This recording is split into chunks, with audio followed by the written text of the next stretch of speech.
Have you ever wished that you had made more Indiana Jones movies? No, no, no. I needed to rest. Under the moon, life lies at her feet.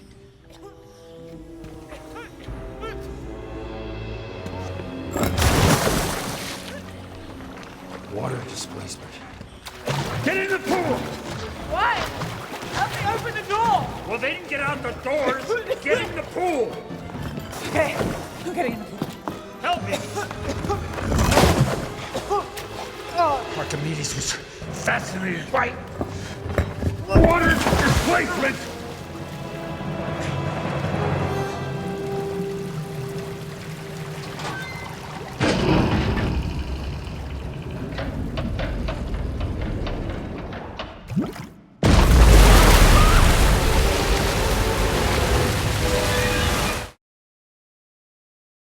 Hi, Harrison. Hi, James. Douglas from Singapore. How are you? Very Nice well. to How are see you you. doing, Douglas? I'm fine, fine. I'm very excited. To quote a line from Shrinking, this is happening. Harrison, this is for you. Longtime fan, first time caller. We waited 19 years for the Kingdom of Crystal Skull, and we had to wait another 15 years for Dial of Destiny. Have you ever wished that you had made more Indiana Jones movies? No, no, no. I needed to rest. These movies are hard to make, and I'm getting older. I needed some time to no. Look, there's 14 years between the last one and this one, and I've aged. So I wanted to tell a story about age. I wanted to tell a story about Indiana Jones and towards the end of his life.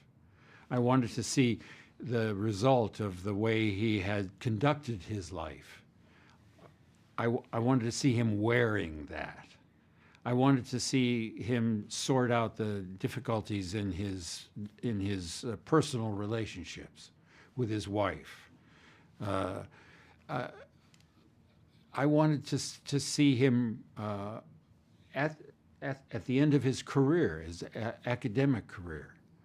I wanted to see him without the physical strength that he used to have go and face another adventure with a new companion who, vividly portrayed by Phoebe Waller-Bridge.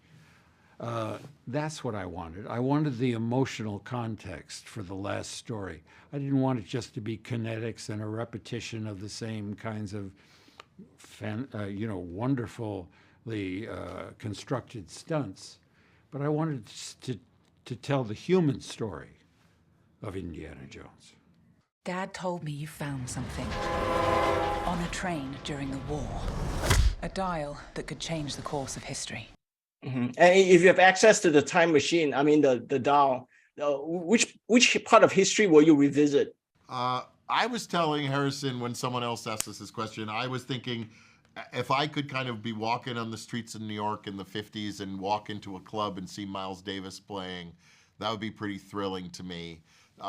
It's kind of a credible moment, the moment kind of modern art arrived in the world and kind of the beat scene in New York and all that happening. I would love to see that. How about you, Harrison? I would like to go along come on with me. I'm going with him. Let's go see Miles. I'd like to see Miles. I mean, there's so many. There's so many that the notion of being able to pick a place in time, to me, is very interesting.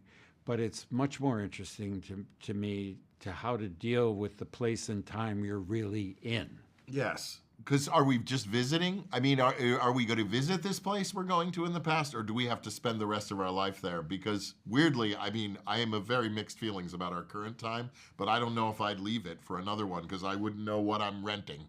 I wouldn't know what kind of house I'm renting. So at least I know my world. I don't believe in magic. But a few times in my life I've seen things I can't explain. And I've come to believe it's not so much what you believe, it's how hard you believe it.